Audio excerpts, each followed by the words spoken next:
Hey guys, welcome back to Pine Hollow Auto Diagnostics. Today I'm at Staten Island, New York, visiting Keith DeFazio of New Level Auto. He's a mobile technician. There's his work van right there. And we're doing some field calls.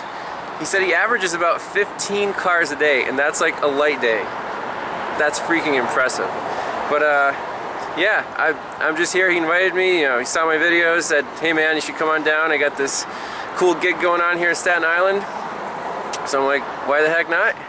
Since I'm starting out the business, might as well learn the ropes with a real professional. So I just figured, might as well shoot a video on one of the interesting ones. We've already done 2 diagnoses today, and it's, he says it's, what is it, after morning. So 1984 Buick Grand National, turbocharged 3.8 liter V6. Customer complaint: runs rough. Now I haven't run it yet. First thing we're gonna do, since this is the first year with the sequential fuel injection, Multec ones. So this baby has what, 65,000 on the clock. Pretty mint interior, but these injectors, they just go bad from sitting. So what we're doing here, got the Varus hooked up. There's a fuse for the injector and the fuel pump. It's a 15 amp fuse. And we're just gonna do current ramp on these injectors. And maybe we'll find the problem really quickly, maybe we won't. So let's fire it up, look at some current ramps.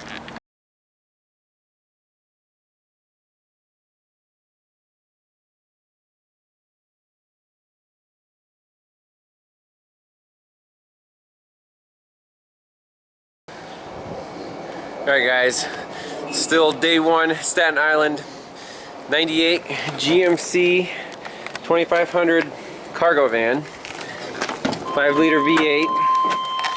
Now, kind of a long story with this one. So first, a while ago was a no start, and Keith diagnosed it. Let's see, what did it have changed? The map sensor was definitely a problem. So they changed that out. It actually started. The spider injection had issues. It was really old. It was sequential. It had the little poppet injector, so it was upgraded to a newer style spider with the injectors, on the actual ends of the hoses. And then the MAF was also replaced, mass airflow sensor.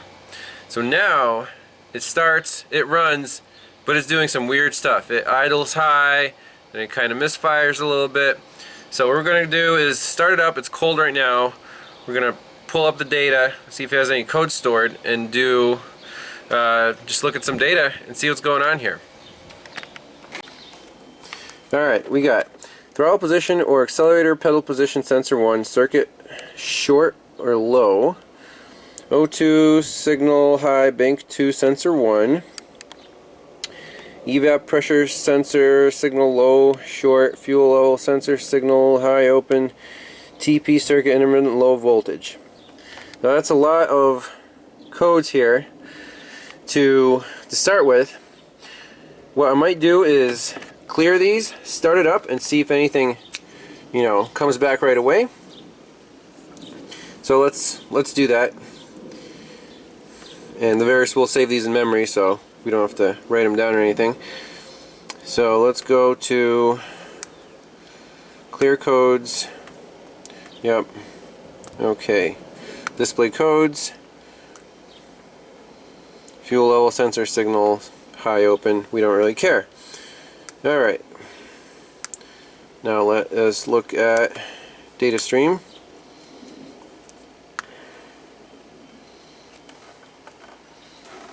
So right now, key on, engine off, custom display. So let's do engine RPM, idle air control since it has trouble idling. Throw in our coolant, MAF, grams per second. TPS is very important. Let's throw in our map, inches of mercury, baro, and Well, let's do short term, long term, and long term. Bank 1 and bank 2. Go. Anything else? Not really worried about right now. Okay. So let's start up, see if we see anything out of the ordinary. So first look at our TPS. I already don't like that it's dropping to 0. Let's see, I'm pressing the gas pedal. This is going to 99%, that's good. Let it back off slowly.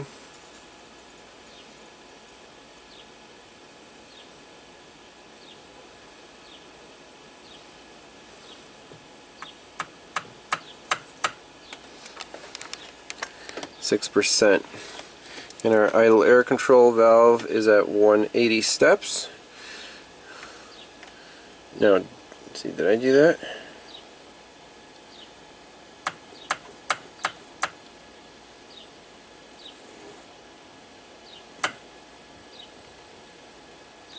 Alright, start her up.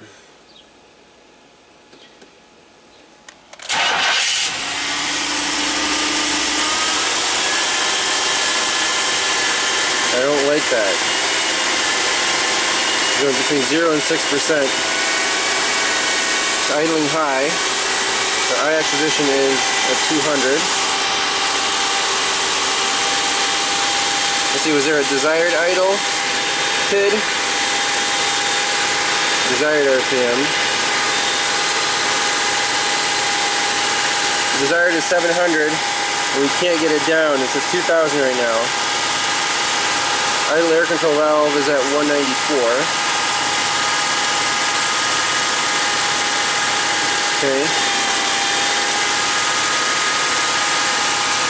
The TPS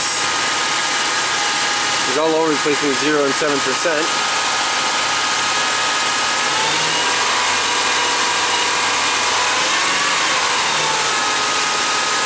Idling really high.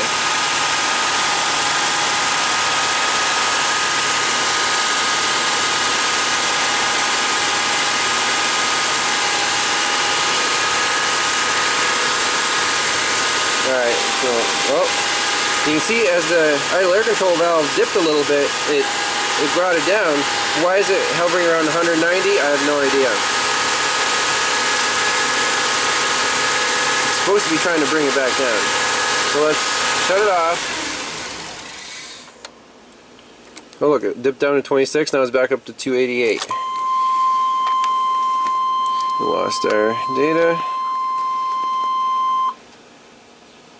Back to 165. Our TPS is really all over the place. So let me look at the codes again, see if we set anything.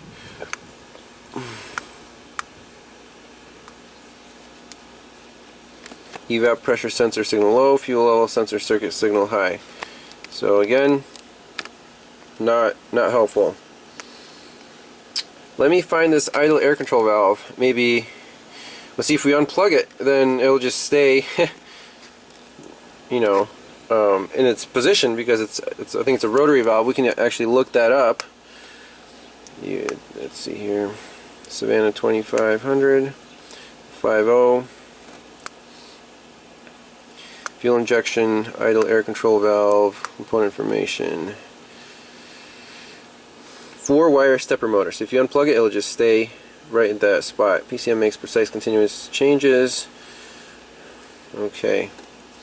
4-pin, attached to throttle body. Let me take a quick look at this throttle body.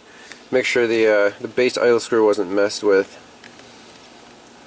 I'd really like to get this idle air control valve to, you know, come down. Let's see what we can do.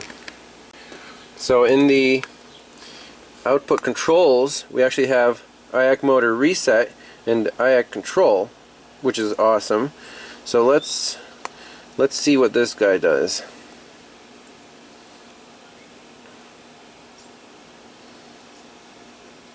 Nice. See, custom. Deselect all. We just need desired IAC position,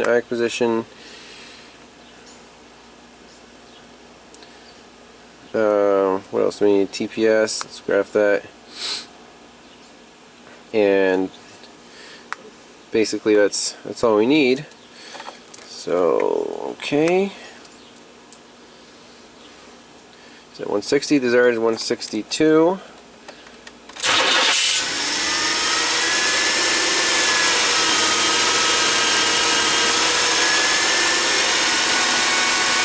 The desired and actual match.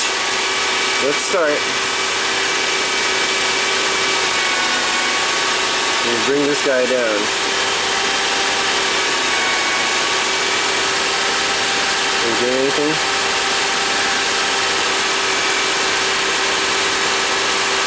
Oh, this is RPM control.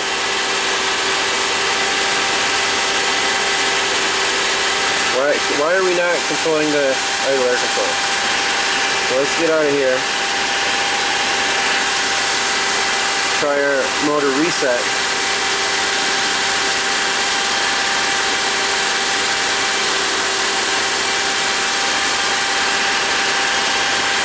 Again, deselect all, engine, IAC.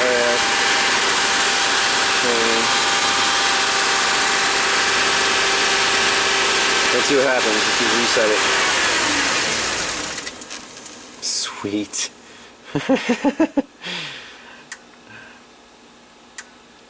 Okay, so reset to 154.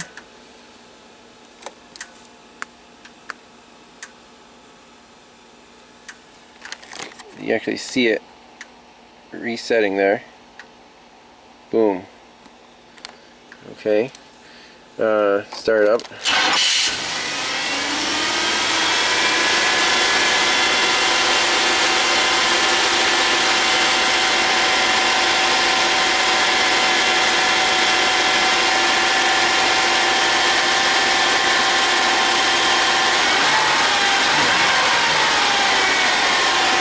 Okay, reset again.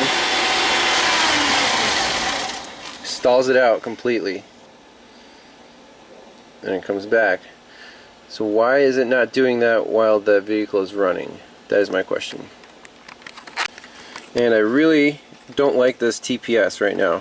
It's going all over the place from like 10 to 0 on its own, percent wise. And if the computer sees that, it thinks you're, stepping on the throttle a bit. And that might be forcing our idle air control valve to, an open position. So the computer actually wants it open to prepare for like a decel event. So this TPS, wonder if we can, let's see, I want to graph TPS voltage too. Okay. See it, it's jumping all over the place from 0.5 to 0.8.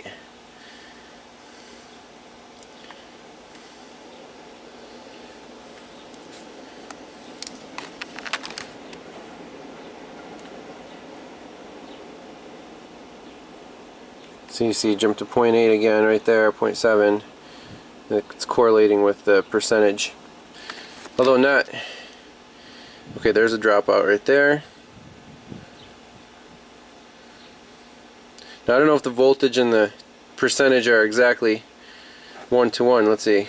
I'm stepping on the gas. Back to idle. It just does not like sitting there in one spot. Maybe we can unhook the TPS and then see what, if it throws a code and if the idle comes back down. Sometimes working on vans is cool because you can just reach in and unplug stuff. So first I'm going to wiggle it a little bit and then unplug it now. Okay, I wonder what's going on now. So we're stuck at 0.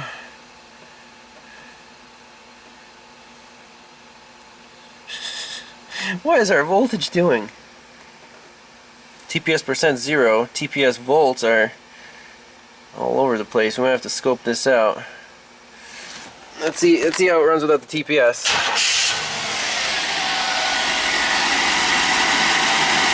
actually pretty decent, huh? Look at the IAC position came down. Desired engine RPM. Let's see if we push the gas.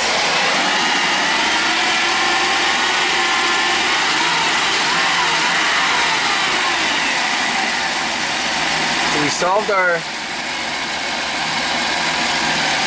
idling problem, mostly.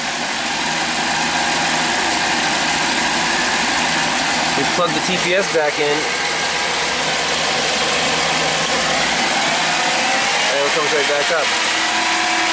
Look at our IAC position, 160. We unplug the TPS, about 100 steps. Okay, so I'm going to put a scope on the TPS signal wire and see what our signal is with it plugged in and with it unplugged. And then it might just be an adjustment of the throttle plate, or we need a new TPS sensor. But this is it's a good direction. And as you can see, right now it's warming up, and the desired idle and the engine speed, they match. We're at 50 steps on the idle air control. That's good. So without the TPS, it seems like it runs just fine. Let's go back to our codes and see if we set a TPS code.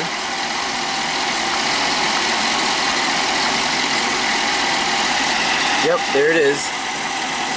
Intermittent low voltage and circuit short or low. Okay, great. That's what I want to see. So I'm going to put, one channel on the TPS, and we'll see what we can do from there. Alright, so I have the TPS unplugged. I'm just checking these 3 wires. First one is our 5-volt reference is at 4.93. That looks okay. And the other 2, there's a ground and a signal. Now looking at our component test, the dark blue is the signal and the other one, the black, is the ground. So let's look at our ground. Let's see here, ground, that guy. Now when you're checking a sensor ground, you still have to load it with a test light to make sure it's sound. Put that right there. So black wire, this is our ground right here. Okay. See on the scope, 0.08. Let me grab a test light. Alright, so we got the test light. It's hooked to battery positive, and I touch battery negative, it lights. Okay, so we want to load this sensor ground, see if it lights our test light. Sure enough it does. Right there you can see it, and our voltage goes up to 0.1 volts. Nothing wrong with our sensor ground. Now let's put that pin in the signal wire and try to drive it high and see if the scan tool responds. Alright, we have our TPS percent and voltage. So I'm going to touch the test light, battery positive, to that pin.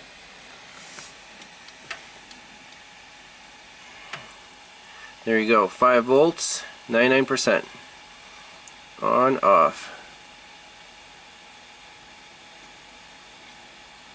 Let's see, that's off. Now,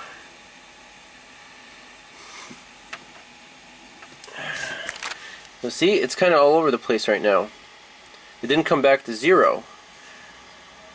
Let's look at our scanner. Oh, this is our scanner. Huh. I don't like that. Why do we have a stray voltage on the TPS wire? It's showing 5% right now. I don't like that at all. Let's do test light to ground. Pull that pin to ground.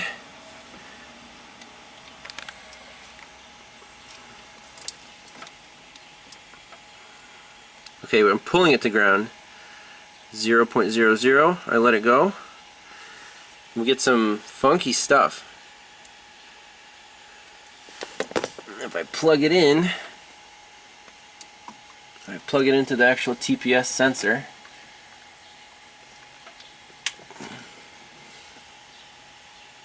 It's at 14%, right? 0.63 of a volt. But then it's jumping around. Very interesting. Alright, now reading live data, it's steady at 0.7, pushing the gas pedal. It goes all the way to 4.5, back down to 0.7. Beautiful, right? So that's real raw data at the TPS sensor. Now we go back to our scanner, and we're seeing all kinds of nonsense right there. That's funky. So it's not the TPS sensor, it's actual data transmission from the sensor to the computer. Alright guys, I'm really glad we did the actual live, raw data with the scope, because the TPS itself looks great. Right now I'm holding the throttle at a steady position, like 60%, but look, it's jumping from like 57 to 62 so plus or minus 10% basically.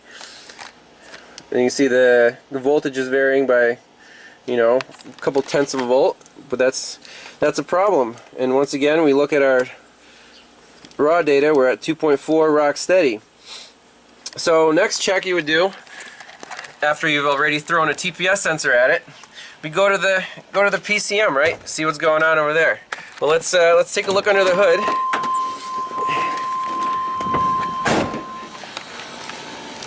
By the way, Keith already knew what the problem was. He was just testing my my skills, I guess. But yep, it's a typical GM van issue where water comes down here, brake fluid, whatever, and just rots the hell out of the PCM. So we could back probe the wire here and see if our voltage is steady or not.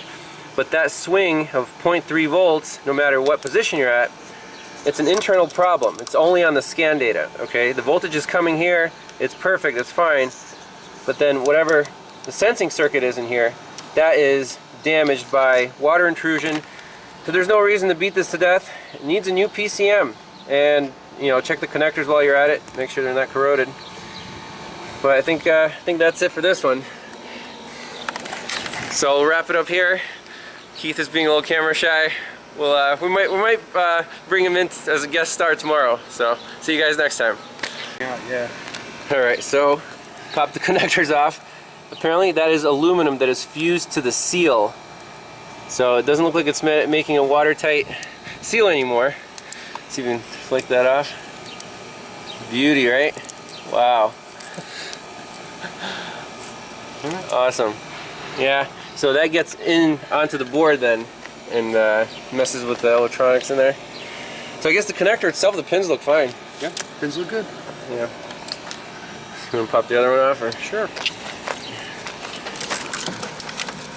If it comes off. Well, it's going to have to come off anyways. Sooner or later. Same thing. Yeah. Right here. Everything creeping right past. Brake fluid and water. Uh-huh. Terminals themselves look okay. Yep, yeah, they look clean. Okay, so water intrusion into the PCM internals. That's nasty. So how much do these retail for, reman, or since it's a common item? Probably get them around, probably about $2.25, $2.50. Uh-huh. Get them remanufactured, and they have to be programmed.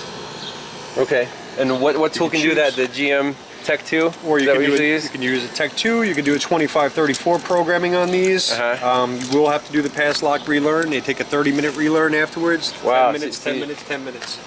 Okay. Even back in 1998, we still had pass lock. And you mentioned that GM had a little recall redesign they had here. A water shield that would sit right over here that would actually sit there, and it would come down to about so. Okay. And the water would drip down off the washer fluid bottle back down on top of the computer, and then you would have the wonderful mix of brake fluid coming out of here because people would overfill the reservoir, push their brake pads back in there after doing a normal brake service. Brake fluid would drip down, water would mix with it, and you get this wonderful corrosive mess. Okay. Plus the New York salt adds a little bit. Certainly doesn't help. Yeah, it doesn't help. All right. Well, what's next on the menu? We got what? 10 more cars today, and it's 7 p.m. Yeah, just about. All right. All right. Well, we'll keep moving on then. Yeah, we'll keep moving.